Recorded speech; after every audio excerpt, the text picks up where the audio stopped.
Hello students. As you know that in our previous sessions we were revising chapter number 8, that is body movements. So what are the topics that we revised in our earlier sessions? So far we have studied about the different movements that take place in our body. We have studied the different joints that are present in our body like ball and socket joint, pivotal joint, hinge joint and fixed joint.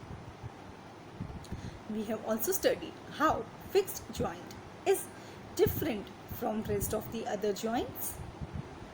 That is, the fixed joint does not show any movement like ball and socket joint, pivotal joint or hinge joint. These joints show one or the other movement. Then we have studied about carpals. So what do you mean by carpals? Our finger is made up of many small bones.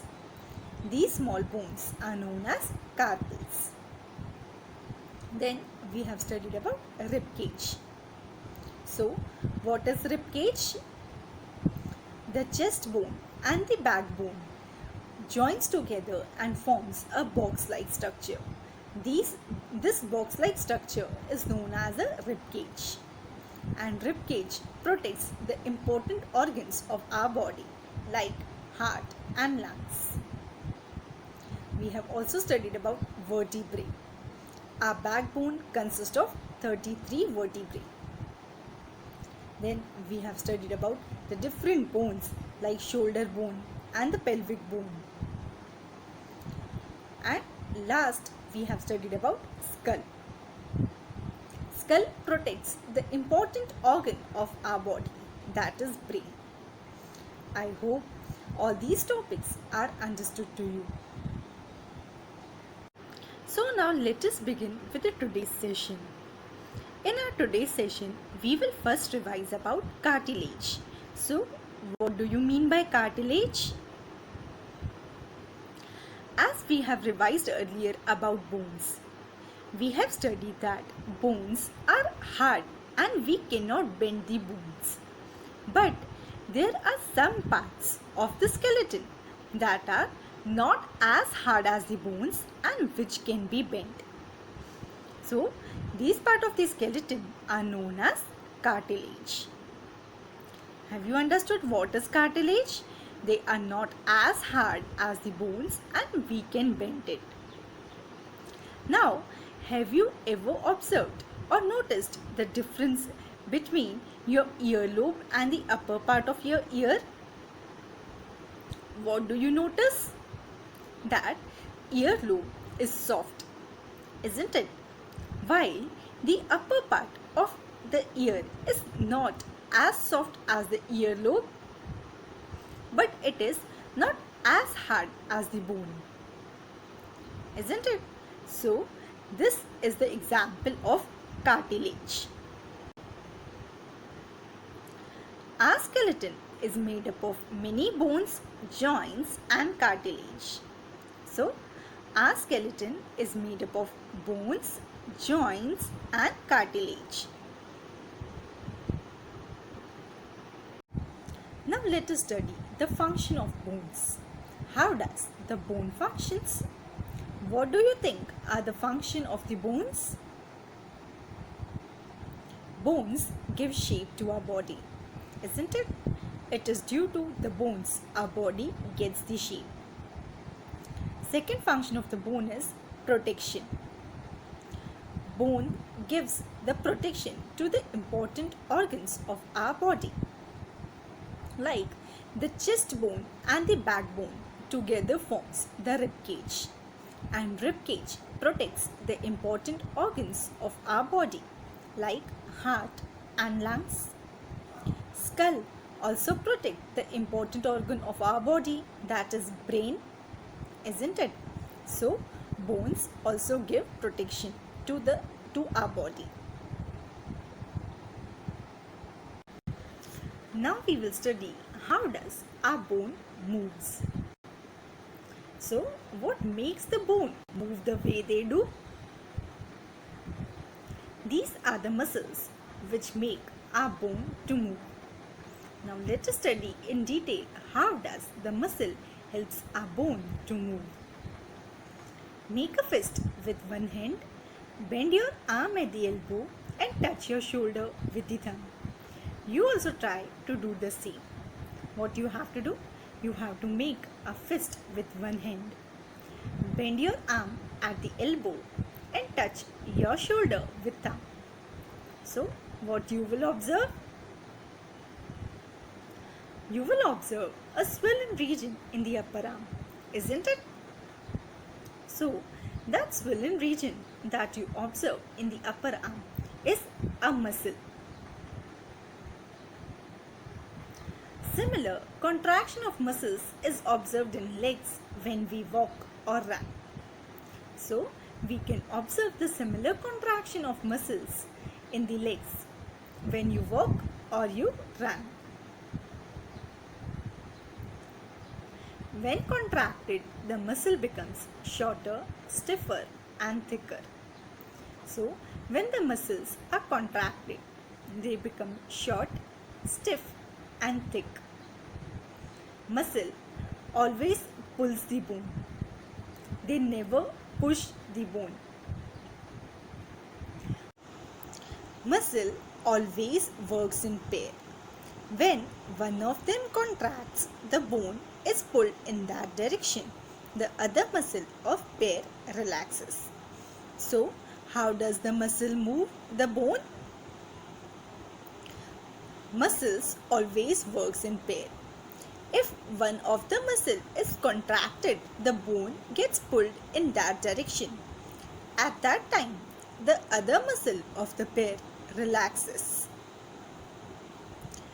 Now, to move the bone in the opposite direction, the relaxed muscle contracts to pull the bone towards its original position, while the first relaxes.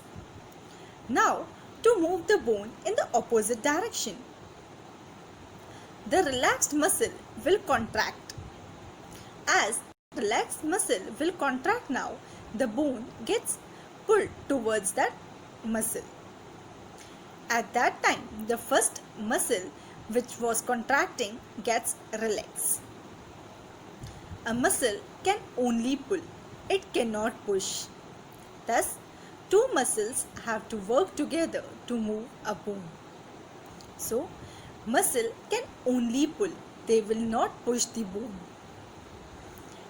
Therefore, the two muscles have to work together to make the bone move. So, have you understood how does the muscle works to make the bone move? Now we will revise the another topic, that is the gait of the animals. What do you mean by the gait of the animals? That is the difference in the movement shown by the animals to move from one place to another. First, we will study about the earthworms. How does the earthworm move? The body of the earthworm is made up of many rings joined end to end. So, how is the body of the earthworm? The body of the earthworm is made up of many rings that are joined from one end to the another. Earthworm does not have bones. Earthworm body does not consist of the bones. So, how is it possible for the earthworm to move? It has muscles which help to extend and shorten the body. During movement, the earthworm extends the front part of the body, keeping the rear portion fixed to the ground. So, during the movement, the earthworm extends the front part of the body, keeping the rear portion fixed to the ground. Then it fixes the front end and releases the rear end. It then shortens the body and pulls the rear end forward.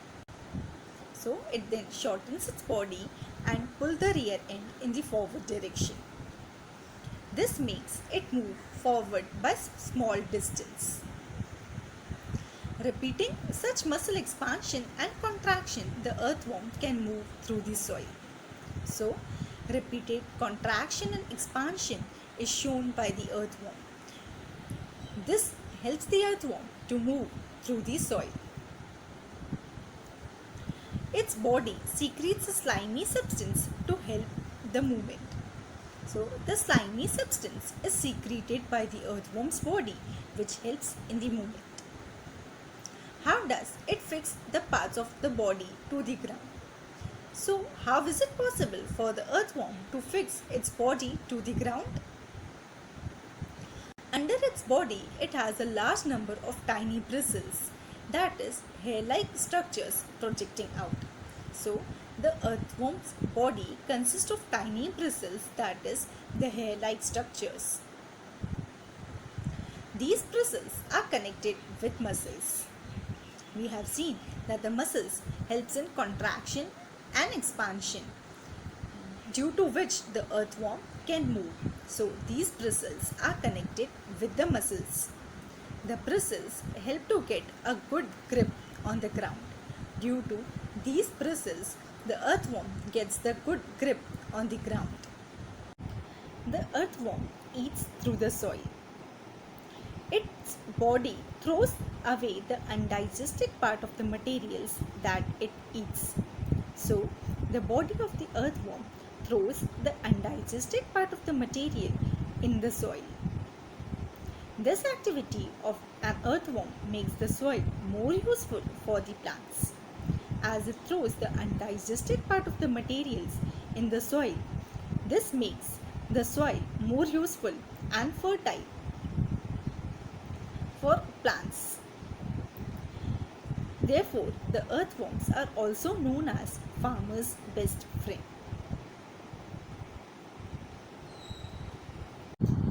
So, what we have studied in today's session?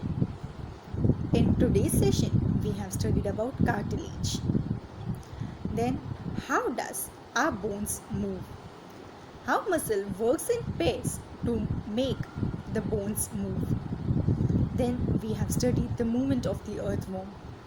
So, I hope all the topics that we have studied today are understood to you.